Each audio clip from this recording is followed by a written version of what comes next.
Hey everybody, welcome into the back room. I'm Andy Ostroy. We have Michigan Secretary of State Jocelyn Benson with us today. We'll chat with the Secretary in just a moment, but first, thanks for tuning in. We appreciate you listening, and we'd love to hear your comments. So email us at backroomandy@gmail.com and/or post on our social media, and we'll read some feedback next time. And if you like the podcast, please follow or subscribe and rate and review, and you'll be notified every time we post a new episode. So Jocelyn Benson is Michigan's 43rd Secretary of State and is running to be the next governor of the state in its 2026 election. She has become one of the nation's most prominent leaders in ensuring elections are secure and accessible. Her work overseeing Michigan's 2020 and 2022 general elections earned her national recognition, including the John F. Kennedy Profile and Courage Award and the Presidential Citizens Medal. She also implemented new voting rights for all eligible Michiganders prior to the 2020 election, including the right to vote absentee, and oversaw more than 250 audits after the election, all of which affirmed its integrity and accuracy. At 36, she was appointed Dean of Wayne State University Law School in Detroit, becoming the youngest woman in U.S. history to lead a top 100 accredited law school, and continues to serve as vice chair of the advisory board for the Levin Center at Wayne Law, which she founded with former U.S. Senator Carl Levin. She is the author of the book State Secretaries of State, Guardians of the Democratic Process, and is a frequent TV news commentator. Her new book, The Purposeful Warrior, Standing Up for What's Right When the Stakes Are High, is on sale May 6th and is available for pre-order. Jocelyn, welcome back into the back room. Great to be here, Andy. Thank you for having me back. So you got a lot on your plate. We're going to discuss as much of it as we can. I want to start off with the book. It's called The Purposeful Warrior, Standing Up for What's Right When the Stakes Are High. It comes out May 6th, and it's available for pre-order. Yeah. It's described as a, quote, roadmap for shattering the status quo and standing up for ourselves, our communities, and our country. Tell us about your decision to write this book and why this subject is so important to you, especially at this point in time. Yeah, I mean, we're in this really historical moment for our country, for our democracy, and it's a time in which we all must be prepared to be warriors and fight for what we believe in and what we care about, whether it's a better future for our children, whether it's a safe community for us all to live in, no matter who you love or where you come from or what you look like, whether it's taking care of our parents or elders in our lives who we love and want to ensure they are able to stay healthy and strong as long as possible. Whatever it is, we all have that inside us, something we care deeply about, a purpose.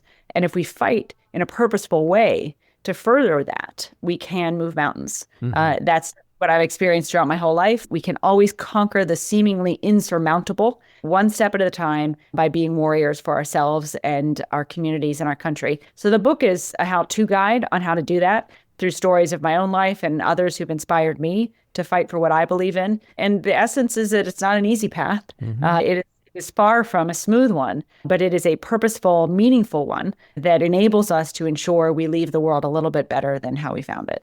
Yeah, and you're not just writing about it, you're living it. You're walking the walk. Because as Secretary of State, you've gained national recognition for defending the results of the 2020 election in the face of repeated attacks on their legitimacy by Trump and his fellow election deniers. Why has it been so important to you to put your professional and personal life at great risk when so many other people in the party remain silent? Well, I don't know what we're doing if we're not willing to put everything on the line for what we believe in. That is what everyone who's come before us, from the Kings and the Kennedys to the John Lewises to the ordinary activist who just stood at the foot of the Edmund Pettus Bridge 60 years ago and marched forward into a sea of Alabama state troopers, enduring great challenges to their lives and threats to their livelihood simply because they believed our Constitution needed to live up to that promise of one person, one vote. Our history in America and really around the world is filled with people who have given greatly to achieve great things on behalf of their communities and themselves. That's who I want to be. I always want to be someone who would have stood at the foot of the Edmund Pettus Bridge in March of 1965, unafraid, in furtherance of what I believe in. And so, yeah, that does mean taking the path of most resistance. It does mean being prepared to face down challenges and threats. History teaches us the only way to become better as a society, more equal, more just, more prosperous, more wealthy, more strong. The only way is for every one of us to be willing to do what's hard because it's right. And, you know, history does teach us that moments create leaders, and not everyone is able to step up in those moments. We see that now as the Democratic Party is sort of having a little bit of a riff in terms of leadership. But you are one of those people at the forefront of protecting voters' rights, focusing on educating Michiganders about the voting process, expanding voter access, getting a constitutional amendment passed in 2022 for early voting. Seems like these protections are more important now than ever. Absolutely. And, I believe strongly that the power of the people will always be greater than the people in power. And I think we're seeing a reminder of that today, regardless of what party someone may affiliate with. We need powerful people to remind themselves who they really are and why they were sent in these leadership positions. And that's really a job for all of us as citizens to embrace right now, reminding people that we want warriors fighting for us. And we need them now more than ever, because if you don't have that strength, then you see what we're seeing now, where you have bullies and billionaires trying to rip away the American dream and really make this country and represent it on a global stage in a way that is not who we are. And it's not what has actually made us great over time. So I feel very strongly that this is a time for all of us to show that strength and that the warriors throughout history are expecting us to do that, as well as the kids who will look back on the kids of today who will look back sometime on this era and ask us, what did you do for me then? I talk about this in my book, that the morning I woke up in May 20th, 2020, and I had a tweet from the president of the United States attacking me for something I didn't even do, right? But threatening to withhold federal funding from Michigan because he said I was sending out ballots to everyone in our state and trying to commit voter fraud. None of that was true. And yet the threat was real. And when you have the most powerful person in the land threatening a lowly election official at a Midwestern state, we're already, far away from who we're supposed to be as Americans and as leaders.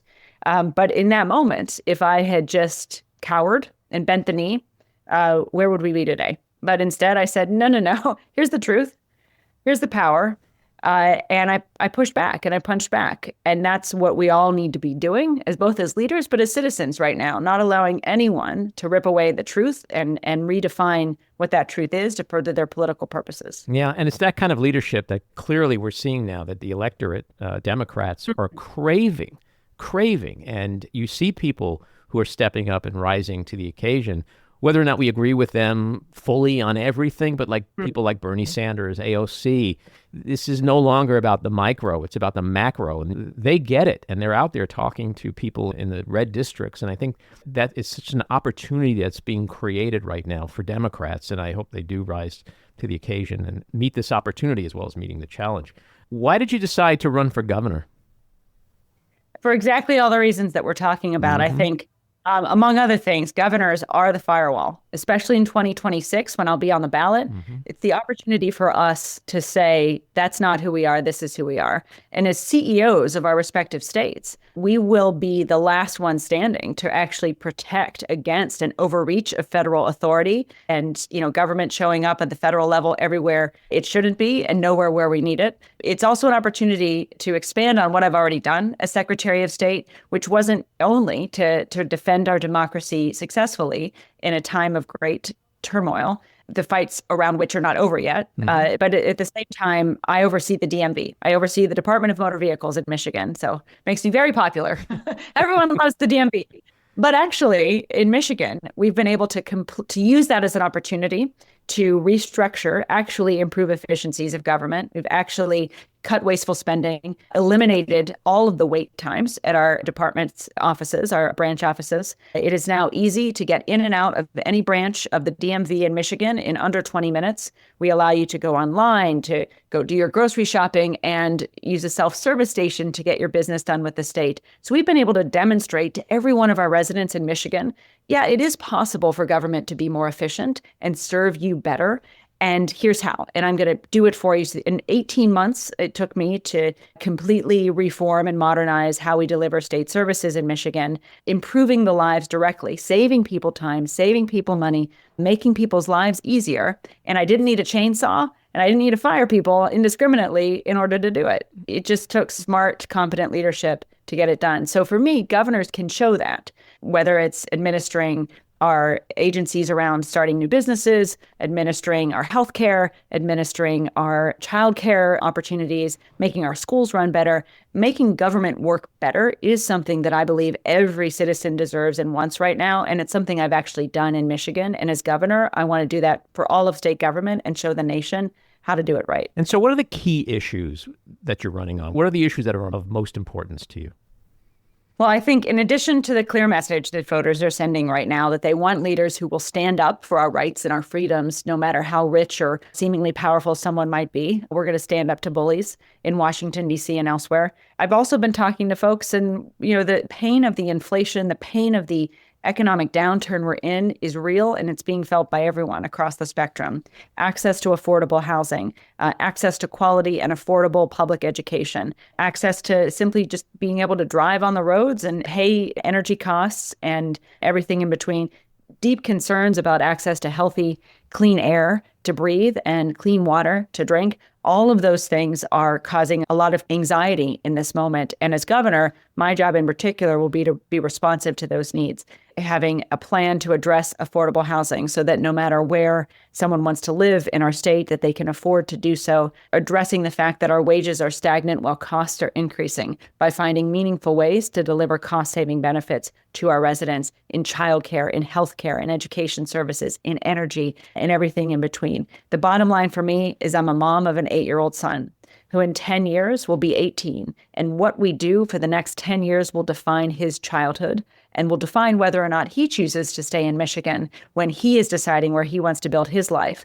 I want Michigan to be the best place in the nation to raise a kid, to raise a family, and to call home. And for me, that means as governor, making sure we are addressing the housing crisis, improving educational outcomes and opportunities, and really driving down the cost of living in this state while finding ways to raise wages. That's what the people want, and that's what I, as governor, hope to be able to deliver.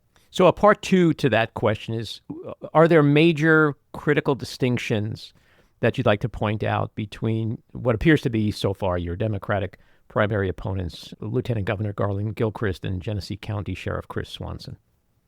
Yeah, I have a record that has vastly improved our state's second largest agency, and I'm ready on day one to actually bring that same efficiency to the governor's office. For me, again, the housing crisis is top of mind. And as governor, I'm prepared to stand up to Wall Street landlords who are gouging prices on working families and young people in Michigan, just as I've stood up to the president of the United States and Elon Musk when they've tried to harm the voting rights of our residents. This is also my fourth statewide campaign. I have a track record of winning tough races, and not just winning, but winning big. I won my statewide election in 2022 by 14 points, including winning 3 counties that no other Democrat had recently won. So I'm really proud of my track record of delivering, of actually taking broken statewide institutions, improving them and fixing them in a way that improves people's lives. And I believe that as a mom and as a Michigander, I have a very clear vision for what the next governor needs to do to make Michigan the best place in the nation to call home. Michigan, and in particular, the heavily Arab-American Dearborn, went for Trump in protest over the Biden-Harris policies in Israel and Gaza. We've already seen a measure of buyer's remorse given Trump's comments and actions regarding Gaza and his unwavering support for Israel. What do you say to these critical voters to help them return to the Democratic Party in 26? Well, I've sat down with the mayor of Dearborn and many leaders in the community and asked that very question. What do you need from the next governor of Michigan? What do you need from me? What can I bring to this community to actually cut costs and improve people's lives?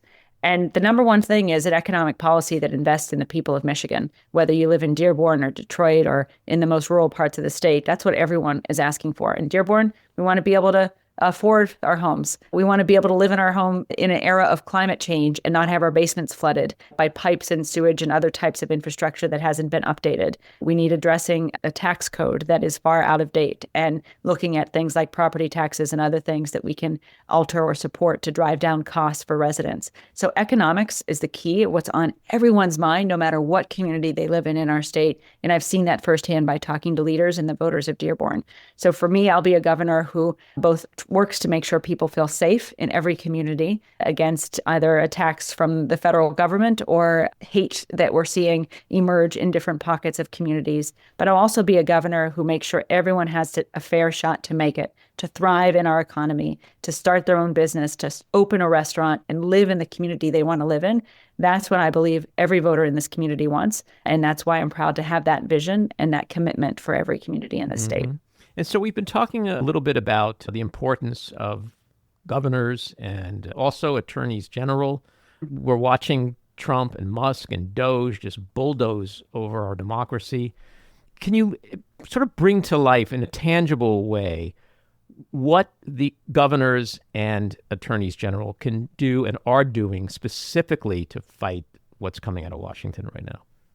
We are the checks and balances, right, in this moment, because we are independently elected. We are not beholden to anyone but the voters that we serve. And so we're attorneys general, and for governors who have within their purview state police and law enforcement and state courts as well, not within the governor's purview, but as an independent branch, those are all critical checks on a administration at the federal level that clearly has gone off course and is pushing every boundary and trying to rip apart those very guardrails that we have all respected over the years. The governors are the ones and the attorney generals are the ones who can sue or administer or run things in a way that protects and restores those guardrails and also provides a vision for who we're supposed to be as a nation. You see the folks who are, I think, J.B. Pritzker, Maura Healey, Governor Janet Mills, the folks who are standing up right now and not bending a knee are governors who are saying, no, that's not who we are. I'm going to run my state in a way that reflects our values. That's the type of governor I'm running to be as well. From an attorney general standpoint, similarly, being able to file suit when you see lawlessness and a complete abdication and disrespect of the Constitution at the federal level, it's the attorneys general who have the independence and the authority to actually seek culpability and restore those guardrails using a state court system or even a federal court system that still is intact and is required to stand up in this moment to protect the very boundaries of the law and who we are.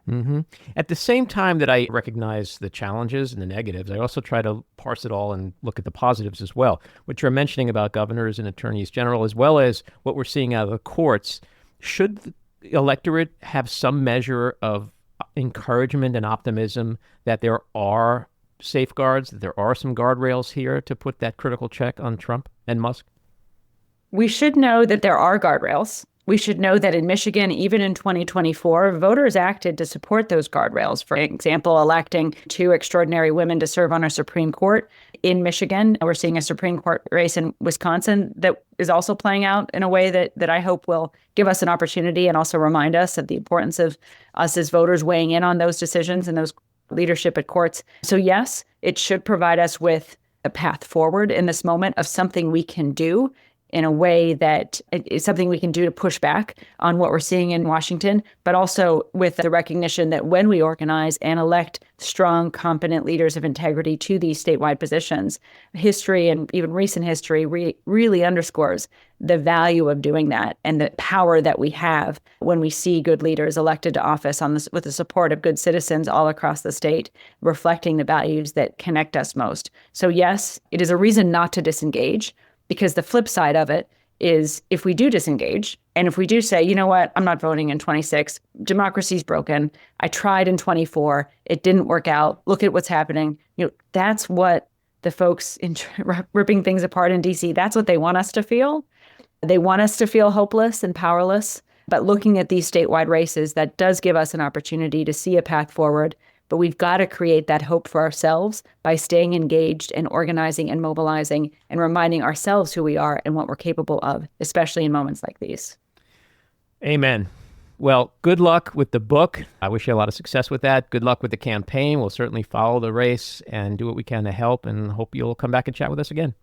Anytime. Great to see you. Thanks for having me on. And may all of your listeners take this moment to embrace their warrior spirit and fight alongside both of us to restore this country and ensure that we do right by our ancestors and those who will come next, because our democracy is worth it. Amen again. Take care.